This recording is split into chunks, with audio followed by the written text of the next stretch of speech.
इतने बूढ़े अंकल बैठे हुए हैं ना कुर्सियों पर, इनका दिमाग हो गया है भ्रष्ट। अब इनका दिमाग चलता नहीं है, इनका दिमाग सिर्फ करप्शन तक रह गया है सीमित कि कैसे पैसा बना लो, कैसे गद्दी उठा लो, कैसे फकीर बन के और देश की लगा दो। इन लोग की बुद्धि इतनी घुटनों पर आ गई है कि इनको समझ नहीं आता कि LGBTQIA के जो बच्चे होते हैं वो भी स्टूडेंट होते हैं। जब आंखों में भक्ति की अंधी पट्टी चढ़ा रखी है वो उतर नहीं रही है, कानों में ठुट्ठियाँ लगा रखी हैं वो निकल नहीं रही हैं, तो वो समझेंगे नहीं आप कुछ भी कर लो। टीम बी प्रोटेस्ट कर रही है और टीम ए बच्चों को मारने का काम कर रही है अपनी व्यवस्था से। अगर राघव चड्ढा अपनी पार्टी बदलकर दूसरी पार्टी में जाते लेकिन उनकी आइडियोलॉजी ना बदलती, उनकी व्यक्तिगत आइडियोलॉजी बदली है, अगर उनकी आइडियोलॉजी ना बदलती तो एक शब्द इन बच्चों के लिए जरूर कहते। उम्मीद की रोशनी फैलाते चलो, तुम नदी हो अपना रास्ता खुद बनाते चलो।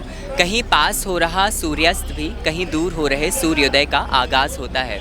देखो जरा चांद को, चांद भी तो पूरा धीरे धीरे होता है।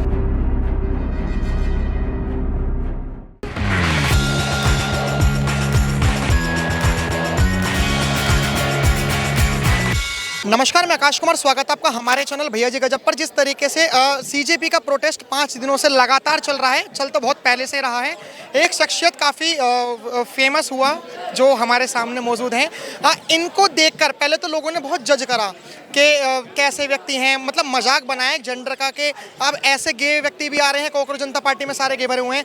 लेकिन जब इनकी भाषा शैली, इनकी बातें समझी, लोगों ने सुनी तो रिलेट करा कि नहीं यार, हमने जो दूर से देखा वो हमने गलत देखा और अब इनकी बातें समझ में आ रही हैं। थोड़ी बातें हम भी कर लेते हैं, कुछ अपडेट भी देते हैं कि धर्मेंद्र प्रधान ने क्या कहा। धर्मेंद्र प्रधान ने कहा कि यहाँ पर जितने भी लोग आते हैं वो सारे के सारे दहशतगर्दों की बी टीम है। तो नमस्कार, स्वागत है आपका हमारे चैनल पे। हेलो दोस्त, नमस्कार, नमस्ते। क्या आपके पास कोई चाकू, छुरी, बंदूक वगैरह, बम वगैरह तो नहीं है? नहीं, पर मैं इस स्टेटमेंट के साथ बात शुरू कर सकता हूँ कि वो कह रहे हैं ये दहशतगर्द टीम बी है, तो टीम ए कौन है? टीम ए वो लोग हैं जो लोग ये सत्ता चला रहे हैं, जो सरकार पे बैठे हुए हैं। टीम बी प्रोटेस्ट कर रही है और टीम ए बच्चों को मारने का काम कर रही है अपनी व्यवस्था से, तो वो टीम ए है। और टीम बी तो यहाँ पर कॉन्स्टिट्यूशन को हाथ में लेकर खड़ी है और टीम बी उसी कॉन्स्टिट्यूशन के खिलाफ क्रिमिनल बनकर खड़ी है।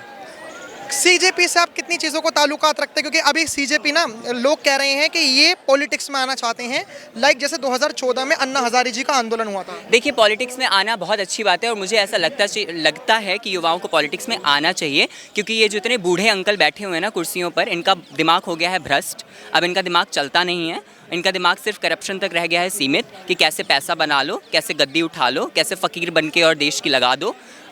सिर्फ इनका ऐसे ही दिमाग चलता है। तो मुझे ऐसा लगता है युवाओं को टीम आना चाहिए पॉलिटिक्स में, बट आने के बाद भी राघव चड्ढा जैसी देश के साथ गद्दारी नहीं करनी चाहिए। हाँ, देश के साथ गद्दारी भी नहीं करनी चाहिए। अगर आप अपने उसमें उतरो तो कर्मठता के साथ उतरो। और मुझे ऐसा लगता है किसी भी पॉलिटिशियन को जो सैलरी मिलती है वो इतनी सफिशिएंट होती है कि वो अपना पेट पाल सकते हैं और अपना घर चला सकते हैं बहुत अच्छे से, तो उसमें भ्रष्टाचार की कोई ज़रूरत नहीं होनी चाहिए। राघव चड्ढा को आपने जो बोला वो आपने ऐसा क्यों बोला कि मतलब ऐसे? क्योंकि देखिए, एज इन यूथ हम सब ने उनको कहीं ना कहीं अडोर करा था, जिस तरीके से उनके कदम आए थे शुरुआत में, जिस तरीके से वो काम कर रहे थे। लेकिन ये एक तरीके से गद्दारी होती है देश के लिए, जब आप अचानक से धोखा दे दो, और उन्होंने जिन लोगों ने उन पर यकीन किया उन्हें धोखा दिया। आपने कहा ये गद्दारी होती है, आपने भरोसा करा, युवाओं ने भरोसा करा, लेकिन ये तो हमारा कॉन्स्टिट्यूशन कहता है, 2002 का कहता है दल बदल कानून, कि अगर आप 2/3 मेजोरिटी में आ रहे हो तो ये कॉन्स्टिट्यूशनली ये सही है। देखिए, मैं ये मानता हूँ, मैं किसी पार्टियों पे यकीन नहीं रखता, लेकिन मैं इंसान की आइडियोलॉजी पे विश्वास करता हूँ। तो मुझे कोई प्रॉब्लम ना होती अगर राघव चड्ढा अपनी पार्टी बदलकर दूसरी पार्टी में जाते लेकिन उनकी आइडियोलॉजी ना बदलती। उनकी व्यक्तिगत आइडियोलॉजी बदली है, अगर उनकी आइडियोलॉजी ना बदलती तो एक शब्द इन बच्चों के लिए ज़रूर कहते। मेरे को एक चीज़ बताइए, आपने किसी चीज़ का सामना करा जो आपको गे वगैरह, लेस्बियन वगैरह, LGBTQ में जो काउंट करा गया, जो कि आप जेंडर में मतलब इन सब चीज़ों को नहीं, तो इसमें प्रॉब्लम क्या है मुझे ये समझ में नहीं आता। इन लोग की बुद्धि इतनी घुटनों पर आ गई है कि इनको समझ नहीं आता कि LGBTQIA के जो बच्चे होते हैं वो भी स्टूडेंट होते हैं, वो भी विद्यार्थी होते हैं, वो भी पढ़ाई करते हैं। तो इस बात को समझना पड़ेगा आपको। अब जब, लेकिन वही है कि जब आंखों में भक्ति की अंधी पट्टी चढ़ा रखी है वो उतर नहीं रही है, कानों में ठुट्ठियाँ लगा रखी हैं वो निकल नहीं रही हैं, तो वो समझेंगे नहीं आप कुछ भी कर लो। अगर आप लोग जैसे आप इस स्टूडेंट को देख रहे हो और ये स्टूडेंट के लिए सपोर्ट में है, एक के लिए नहीं, कई 17 स्टूडेंट्स के लिए, लोग इतना जेलस भी नहीं कहेंगे, इतना मतलब क्यों करते हैं, चिढ़ते क्यों हैं कि LGBTQ वाले जिस प्रोटेस्ट में चले गए वो सारे के सारे LGBTQ का प्रोटेस्ट है? एक्चुअली द प्रॉब्लम इज़ कि उन लोगों को लगता है कि LGBTQIA कम्युनिटी के लोग सिर्फ प्राइड परेड और प्राइड पार्टीज़ में ही जा सकते हैं। लेकिन मैं उनको याद दिला दूं कि वक्त बदल रहा है और आप हमको हर मुद्दों पर देखेंगे, और ये देश की बात है, और देश की बात जब आती है तो हम सब आगे आते हैं और हम सब आगे आते रहेंगे। Queer people are political, queer people are vocal, queer people are visible. If it is haunting you then will haunt you more now. आप तो उन मर्दों से तो अच्छे हो जो चुपचाप घर में बैठे हुए हैं, भ्रष्ट सिस्टम को भ्रष्ट देख रहे हैं और बस गाली दे देते हैं अखबार पढ़ नहीं, के। वही एसी में बैठकर सोफे में टांगे फैलाकर और सिर्फ टेररिस्ट लिख देना आसान होता है, लेकिन आकर बच्चों के लिए, अपने देश के लिए बात करना और सवाल उठाना बहुत ज़रूरी होता है। अब मुश्किल भी होता है कि आप क्यों नींद से उठोगे, क्यों ही खुद को परेशान करोगे यहाँ आने के लिए। मैं बिल्कुल नहीं, देखिए लोगों की इस पूरे मूवमेंट को लेकर आइडियोलॉजीज अलग हो सकती हैं, लेकिन लोग इतने लेम बहाने दे रहे हैं कि अरे we are not supporting because we are, हम ये वाले नारे नहीं बर्दाश्त कर सकते, हम ये नहीं बर्दाश्त कर सकते। मतलब दीज आर वेरी, कैसे नारे लाइक जैसे जय भीम का नारा हो गया, इनकलाब जिंदाबाद क्यों बोल रहे हो, मतलब these are very lame things to say. लेकिन वही कि जिन लोगों की बुद्धि भ्रष्ट हो गई है वो ऐसी ही रीजंस देंगे क्योंकि उनको आना नहीं है, उन्हें अपने सोफे से उठना नहीं है, उन्हें एसी बंद करनी नहीं है, तो वो यही करते रहेंगे और करते रहें। जैसे ये जय भीम का नारा और इनकलाब जिंदाबाद का नारा तो बहुत अच्छा है और एक क्रांति का ही नारा मैं मानता हूँ इन सब चीज़ों को, शोषण के ऊपर और क्रांति का।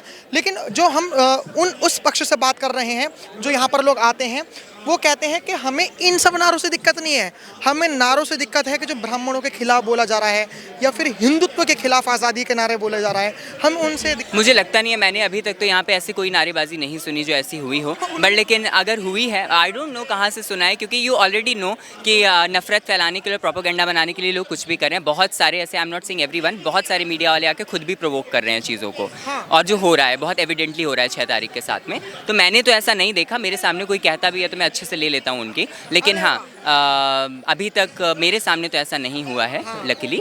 लेकिन हाँ, अगर आपके आसपास हो भी रहा है, लोग नफरत फैलाने का काम कर रहे हैं, तो प्लीज़ थोड़ा होशियार रहिए। और यहाँ पर पुलिस वाले भी बहुत सही होंगे, आप एक बार आवाज़ लगाओगे वो आके खींच के लेके जाएंगे। एक चीज़ और है, इनकी बातों से हमने जो जाना कि जो 3, 4, 5, 10 लोग भी अगर ब्राह्मणों के खिलाफ बोल रहे हैं, भारत के खिलाफ बोल रहे हैं, हिंदुत्व के खिलाफ बोल रहे हैं, तो आप इस पूरे प्रोटेस्ट को जज मत करिए कि वो सारी चीज़ वही होगी। जैसे इन्होंने बताया कि अगर कोई ऐसे नारे लगाएगा तो सबसे पहले यही लोग खुद उसको पीटेंगे, मतलब या फिर कॉन्स्टिट्यूशनली पुलिस वालों के हवाले कर देंगे।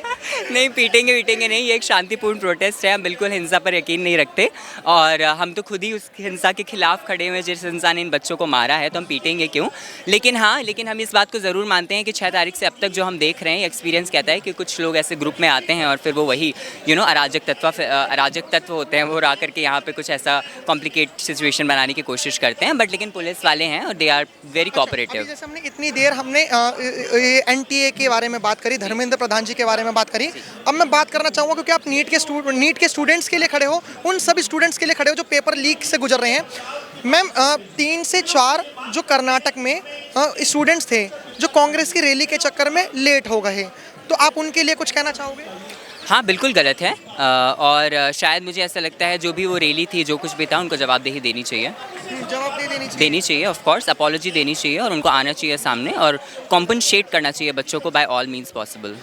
अच्छा मैम, 2-3 सर मैं आप कंफ्यूज कर रहे हो, it's okay, I take ma'am as in calm, it's okay, my name is Harshit but I take ma'am also as in calm. 2-3 poetry अगर सुना देते आप सरकार के लिए और मतलब बच्चों के लिए, क्योंकि आपकी पोइट्री काफ़ी वायरल रहती है। अंधेरे में उम्मीद की रोशनी फैलाते चलो, अंधेरे में उम्मीद की रोशनी फैलाते चलो, तुम नदी हो अपना रास्ता खुद बनाते चलो, कहीं पास हो रहा सूर्यास्त भी कहीं दूर हो रहे सूर्योदय का आगाज़ होता है, देखो ज़रा चांद को, चांद भी तो पूरा धीरे धीरे होता है, अपनी जड़ों को मजबूत बनाते चलो, अपने पंख को और फैलाते चलो, धीमी रफ्तार में ही सही इंकलाब साथ लाते चलो। क्या बात, ये उन सब स्टूडेंट्स के लिए है जो अभी भी परेशान है और कह रहे हैं कि इतनी जिद क्यों, अरे ईगो छोड़ो ना, एक इस्तीफा ही तो है, इस्तीफा दे दो।